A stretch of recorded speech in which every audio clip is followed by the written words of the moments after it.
I got pregnant with my husband, who is the president. Charge me any amount of compensation." When Sarah said that, both Kennedy and I exchanged glances. What did Sarah just say? Did she say, "My husband, who is the president"? Sarah, still with that sarcastically sweet smile, was looking at our faces.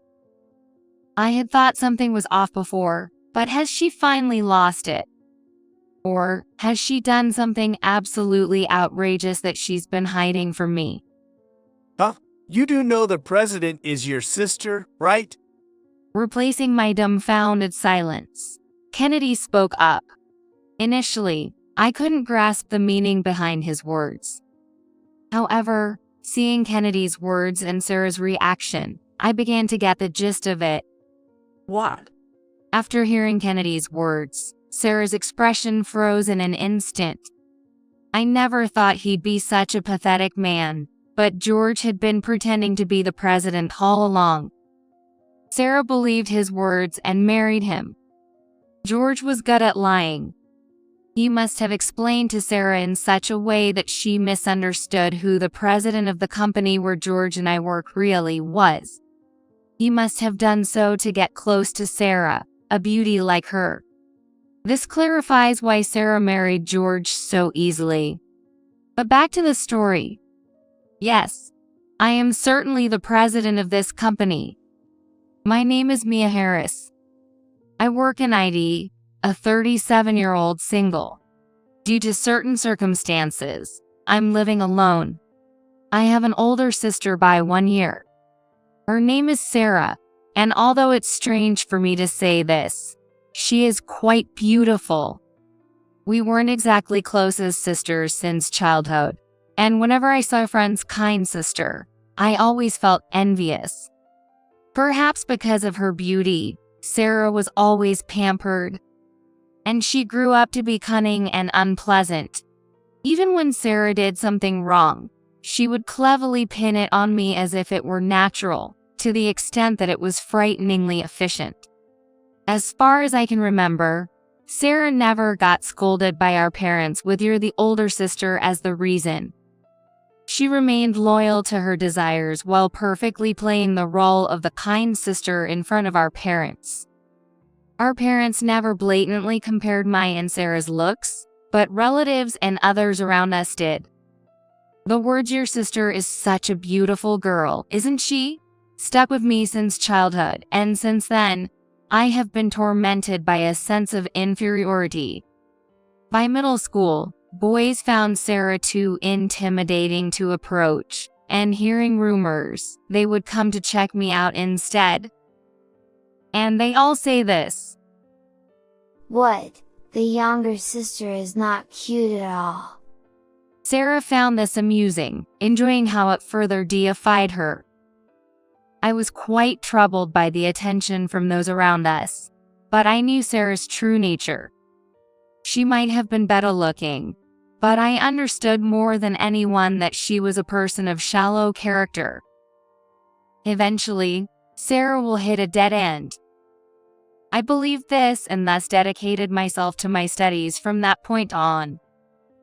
I didn't know how long it would take, but I was convinced our roles would reverse one day. From there on, I consistently topped my class in middle school and high school. Eventually, I grew bored with the subjects typically taught in school. That's when I decided to dive deeper into computers, looking ahead to the future. I decided to go on to a vocational school despite opposition from those around me.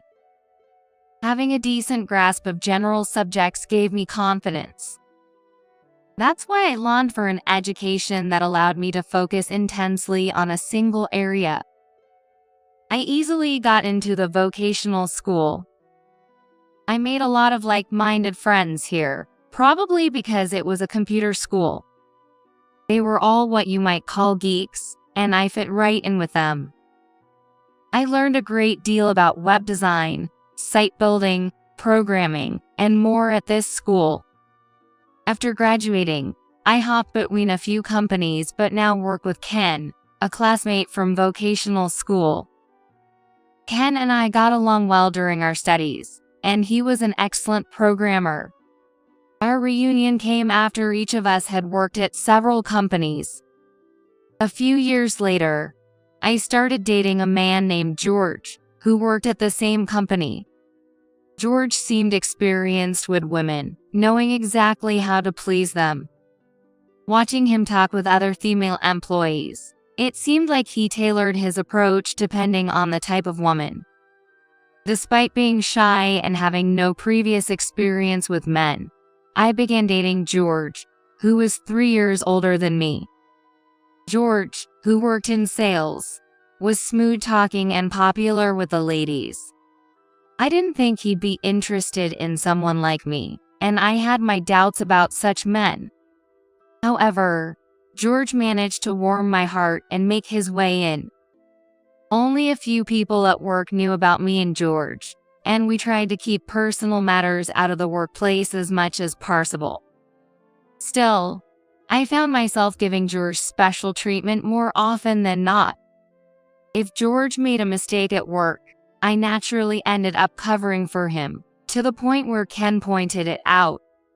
I knew this wasn't right, but being in love for the first time, I couldn't help but get carried away. After dating George for over 3 years, he proposed to me. I hadn't expected things to progress to engagement so smoothly, and my parents were surprised by the news. I always focused on studies and now work. I'm getting engaged before Sarah, my sister, thrilled them greatly. On the day of the meeting with our parents and Sarah, unexpectedly, Sarah and George hit it off.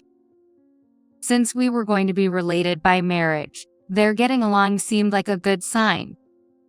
However, this was my naivety and my biggest mistake. Despite knowing Sarah for years, I let my guard down because everything seemed so well. Soon after, George broke off our engagement. The reason was an engagement to Sarah. I had never fully trusted Sarah, but I never dreamed something like this could happen in reality. I thought such things only happened in comics or dramas, but now it was my reality. I later found out that George had been flirting with many female employees at the company. It was only natural for him to fall for Sarah, who was attractive. My parents were just dumbfounded by Sarah and George's outrageous behavior. Therefore, it would be a shame if our relatives or acquaintances knew that she took away her sister's fiance. Despite being spoiled as a child, this was unforgivable. Both my parents lashed out at Sarah like wildfire, but she didn't listen at all. At the same time, unsettling rumors began to spread at my company. The rumor was that George had been deceived and dumped by me. I dismissed such a ridiculous rumor, thinking no one would believe it, but somehow, George received sympathetic looks within the company. My failure to seriously deny these rumors contributed to this outcome. George, knowing my personality, used me and then got close to the sympathetic female employees. After betraying me, George got engaged to Sarah and continued to cheat. Everyone initially tried not to be taken in by George's stories, but gradually, they fell for his smooth talk and ended up being deceived. The way people at the company looked at me changed to something more disdainful, and George disrupted the office morale.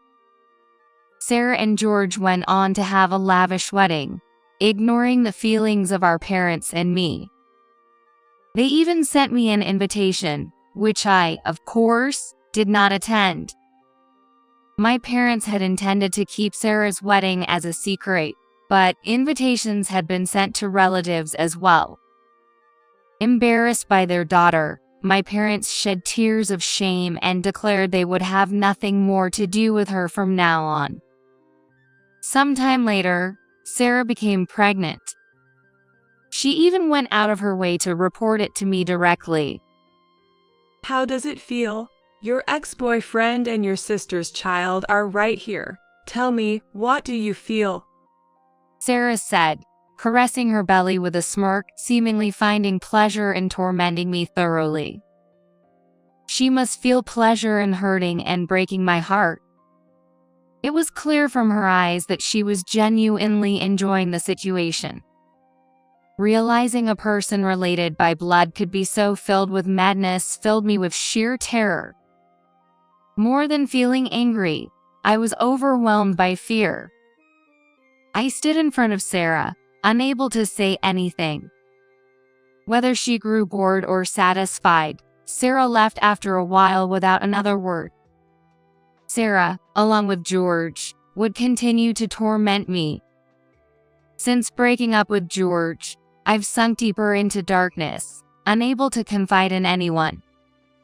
I was determined to keep personal issues out of work, but gradually, my body stopped responding as it should. No, there was nothing physically wrong, but my mind refused to function. I don't want to think about anything anymore. It felt like I could hear my own heart scream, and I could not go to work for a while. A few days later, I finally managed to check the backlog of calls on my cell phone. Most of the calls were from my parents and Ken. Although I had sent emails to tell my absence, I had only sent unilateral messages and hadn't explained the situation to Ken in detail. I knew my absence must be causing problems at work. This thought only made me feel worse. Along with the missed calls, there were several messages from Ken. What happened? I'm here to listen, and so on. None of Ken's messages mentioned work. They were all out of concern for me. I thought I had no one to confide in, no one on my side. But there was someone who cared about me. Thinking about it brought tears to my eyes. I can't go on like this. I decided to shake off the fog in my mind and reach out to Ken. Staying like this would only play into Sarah and George's hands. When I finally came to my senses and looked around, my place was a mess with instant noodle cups and pastry wrappers everywhere. This is terrible. I need to clean up this mess first. I murmured to myself and began to clean up a cluttered room. After tidying up, I called Ken. I want to meet and talk. I asked for help. It was past 10 p.m., but Ken readily agreed to meet. What happened? The moment Ken saw me, he asked with concern. At his first words, I subconsciously smoothed my hair. Was my appearance that bad because I had rushed? Despite the situation, I couldn't help but worry unnecessarily. Ken said, "Let's go inside," and led me into the cafe where we had arranged to meet. The cafe was almost empty, offering a calm space for our conversation. We ordered coffee and started talking right away. I talked to him about what had happened over the past few days and how I had become an outcast at work due to the rumors George had spread. Once I started talking, the words just poured out. Ken listened to me without interrupting, paying close attention to everything I said. After I had finished, Ken spoke up as I sipped my coffee. First off, about the situation at work. You don't have to worry about anything.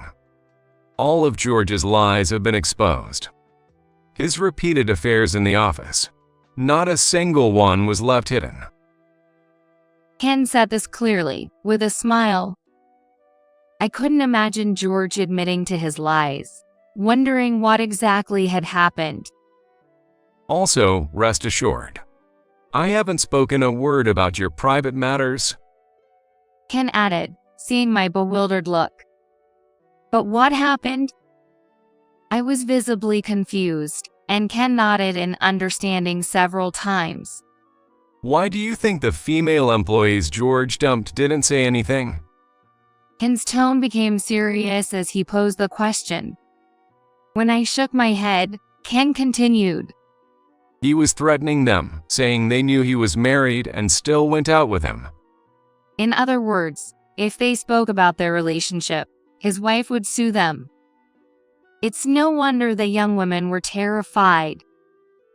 George exploited these women, cheating on them at his convenience. Unforgivable. My fist clenched on the table, involuntarily tightening. But George got too cocky. The female employees who were deceived by George kept silent. They became acutely aware there were others like them. Perhaps it was a woman's intuition. They sensed something off in the air between them and George, and they realized they were not alone. The united woman was strong. Afterward, several of George's victims exposed his actions to Ken. We were deceived and threatened by George. One morning during a company-wide meeting, the female employees who had been deceived by George started in front of everyone. Their statements caused a stir among all employees. They are just lying because they're bitter about being dumped. Please believe me, I didn't do anything wrong. George, faced with accusations, shamelessly tried to maintain his lies. But who would believe George over the tearfully protesting women? Cheers started to fly at George's flimsy excuses. He hid the fact that he was married and had an affair with me. The lowest of the low, a total cheater. The victims became more heated in their accusations. And Ken didn't try to stop them, watching as George was berated for a while. Hiring someone like you was the biggest stain on my life. You can't even do your job properly, and then you pull something like this. Your misdeeds have been reported to the police, so you better be prepared. Ken said that, his usual calm demeanor giving way to quiet fury. Ken's anger sent shivers down not just George's spine but that of all employees present. And you're fired. You boasted about your sales skills, but compared to the others, you were absolutely the worst.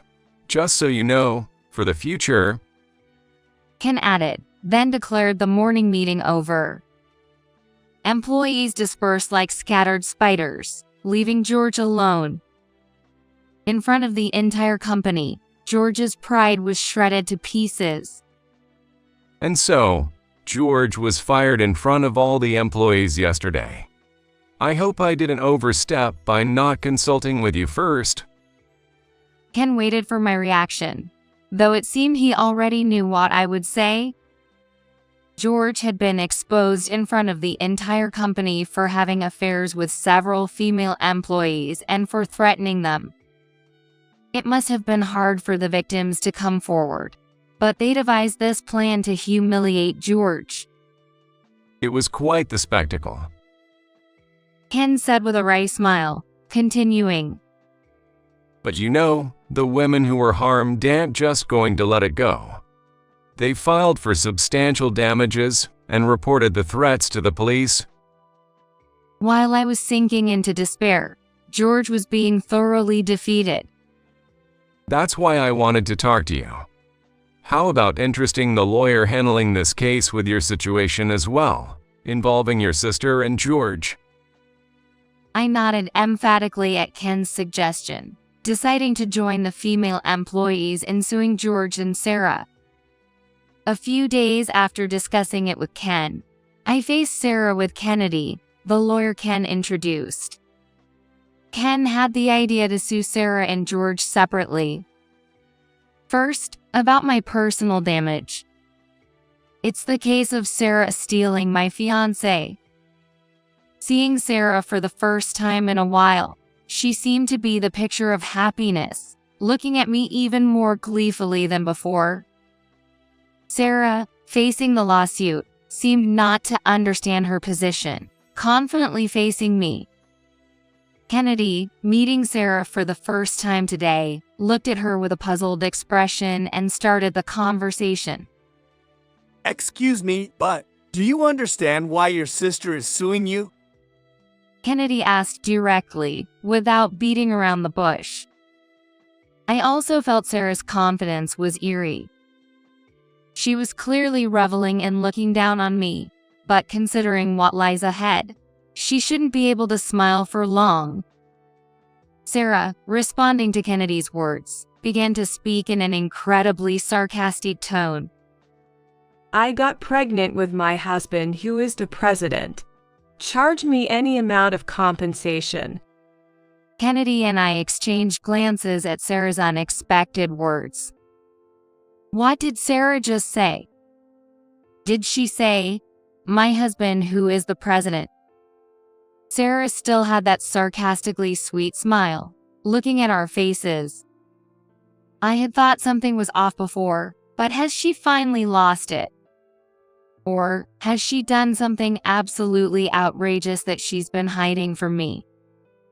Huh? You do know the president is your sister, right? Kennedy spoke up, replacing my dumbfounded silence. Initially, I couldn't grasp the meaning behind his words. However, seeing Kennedy's words and Sarah's reaction, I began to get the gist of it. What?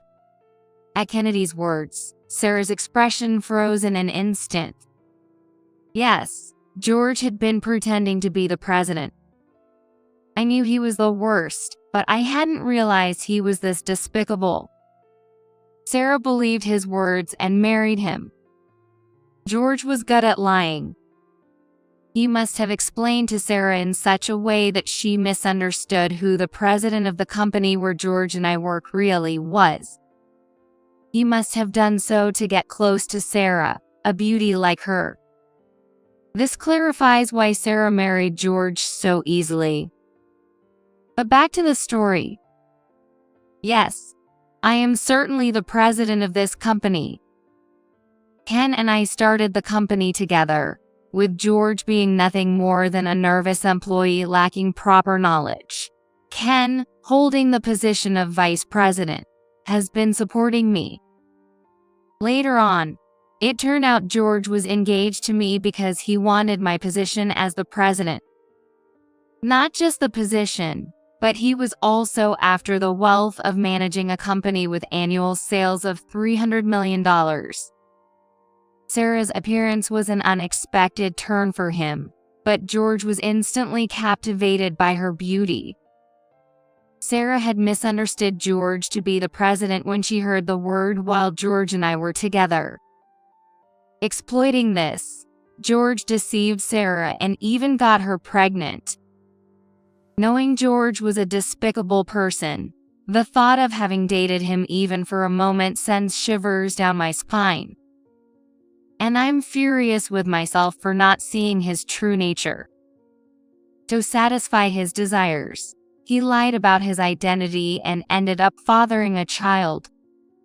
Unaware of such facts, Sarah was filled with joy, thinking she had struck gold.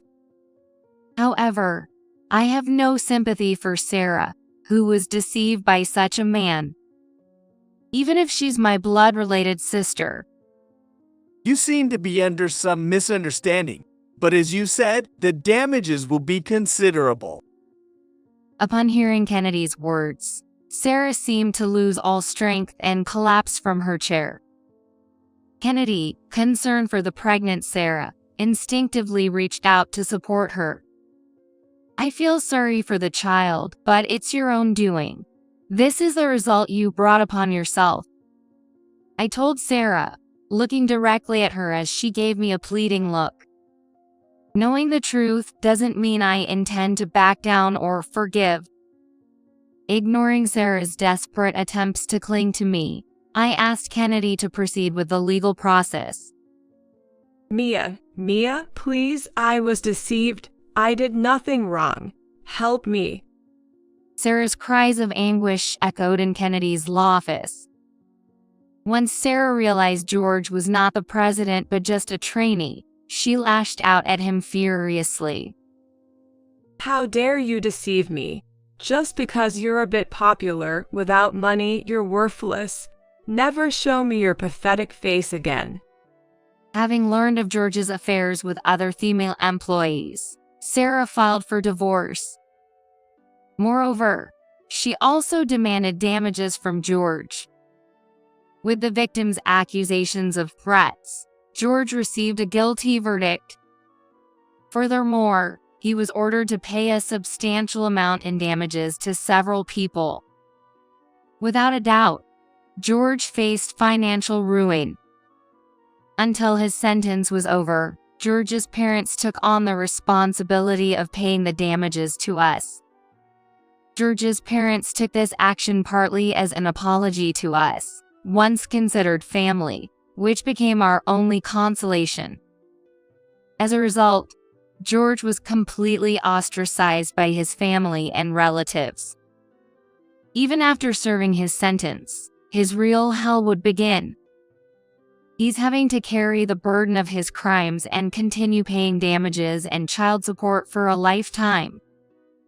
After everything settled down the cases with George, I sincerely apologized to the victims. I shared with them that George had also deceived me, and because of my naivete, they suffered as well. However, not a single one of them blamed or resented me. As fellow victims, they saw no fault in me. Hearing this, I felt ashamed of myself. I had brought personal issues into the company, secluded myself due to my own hardships, and let George roam free. I was grateful to my employees for forgiving me, and I resolved to redouble my efforts. Moreover, I was endlessly thankful to Ken, who had handled this trouble alone while I was absent. Initially worried about my relationship with George, he was genuinely happy when we got engaged. Even after everything that happened, Ken never blamed me. Instead, he went out of his way to care for the victim's emotional well-being. I realized then that Ken was far more capable than I, the president, ever was. Yet, Ken kept encouraging me, saying, "This company wouldn't stand without you." Although Sarah divorced George, she was in a dire situation, no better than George. Soon after, Sarah gave birth to George's child. The reason I knew about Sarah's delivery was because she repeatedly came to my house seeking support. Mia, you're my sister, right? This child is your nephew, you know. Looking at this child, don't you feel anything? Sarah would show the child to the intercom camera at my apartment's entrance, trying to appeal to me. I hardened my heart and refused her entry beyond the entrance, even reporting her to the building's security for causing a nuisance. Naturally, Sarah had also repeatedly sought help from our parents, who steadfastly refused her. Even presented with their grandchild's face, their resolve not to forgive Sarah was formed. I found out for the first time that Sarah hadn't worked before. She had lived off various men's support, using her beauty as a weapon. Sarah was suddenly thrown into society, almost broke. Sarah couldn't expect the same support after having a child. Ruthlessly, all those men disappeared from Sarah's life. Now a single mother, Sarah had to start working for the first time to cover living expenses and the damages owed to me. My heart aches when I think of Sarah's child, but she has no choice but to work herself from now on. Having been adored and looking down on others all her life, the harshness that awaits her is beyond imagination. Watching my sister being escorted out by security, I turned off the intercom camera. Once things settled down, I invited Ken to dinner to express my gratitude. As far as I know, Ken isn't seeing anyone. But considering the recent turmoil, I can help but overthink. Ken, unfazed by my worries, accepted the invitation with enthusiasm. We've met and talked at the office numerous times since then. but the topic of condemnation never came up. Ken, likely out of consideration for me, deliberately avoided bringing up George's topic. Moreover, Ken took care of wrapping up George's mess and did not neglect the care of the affected employees. I intended to properly express my gratitude for all that today. I'm really sorry for not listening to Ken's advice, including about George. Instead of expressing gratitude, an apology slipped out of my mouth. As Ken said in front of all the employees, for me, the incident with George is the biggest stain in my life. I have no face to show to Ken, who had never trusted George from the beginning. Ken slowly opens his mouth when he saw me lower my head. Let's leave that man behind. You are a victim, nothing more, and he has received his punishment and will carry his sins for life. Ken frowned as if even mentioning George's name was distasteful. We don't have to talk about it, and George will never have a decent life again. I took Ken's words to heart and nodded solemnly. If it weren't for Ken, I wouldn't have been able to recover, and the girls who were deceived would have continued to suffer without being able to do anything. Thank you for everything. I thanked Ken as much as I could. Seeing my reaction, Ken sighed deeply. Since our student days, you've never listened to my advice. Always, since our school days. As he cut his steak with a knife, Ken muttered sarcastically. We've been together for a long time. Isn't it about time you trusted me more? He tossed a piece of meat into his mouth, then fixed his gaze on me. No, you're right, I admitted, unable to argue. Am I just a business partner to you? Ken suddenly asked, looking down. Unsure of his intentions, I responded instinctively. Of course not. We're not just friends, but we have an inseparable relationship. Despite my hasty denial, I lost track of what I wanted to say. You know, after this incident, it's clear you're too risky to be left alone. What? I blurted out in surprise at Ken's words. Mia, I want you to go out with me. Ken cut through the previous conversation, seriously making his proposal. Despite lecturing me, Ken has always been like this. He is a brilliant engineer, but he cannot read the mood. I couldn't help but burst into laughter at his words. It was like a guffaw. My laughter echoed inappropriately in the quiet restaurant. Feeling the eyes of others, I cleared my throat to regain my composure. You're saying this now? My calm retort made Ken's face turn red. But I was happy to hear Ken's feelings.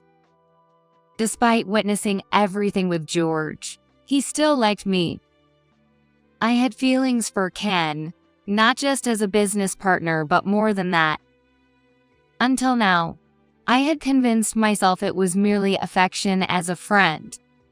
It's impolite and presumptuous of me, but I hadn't considered it deeply until Ken brought it up. At this age, I laughed to hide my embarrassment. There was also fear in honestly accepting Ken's feelings. Are you really okay, after everything that's happened with me? I couldn't respond with confidence, so I asked him instead. Without any hesitation, Ken replied. That's a silly question. And so, Ken and I became partners, both professionally and personally. It's embarrassing that I had just sworn not to bring personal issues into work. However, I know better than anyone that Ken is a person worth trusting. My life was nearly destroyed by George and Sarah, but as a result, I ended up with Ken. I have no intention of forgiving them, but for me, now happy, it doesn't matter anymore. It is best to forget such people as soon as possible. With the life experience we've gained and strengthened, we'll be able to boost our company even more from now on. I promised myself that I would listen to Ken and move forward from here on out.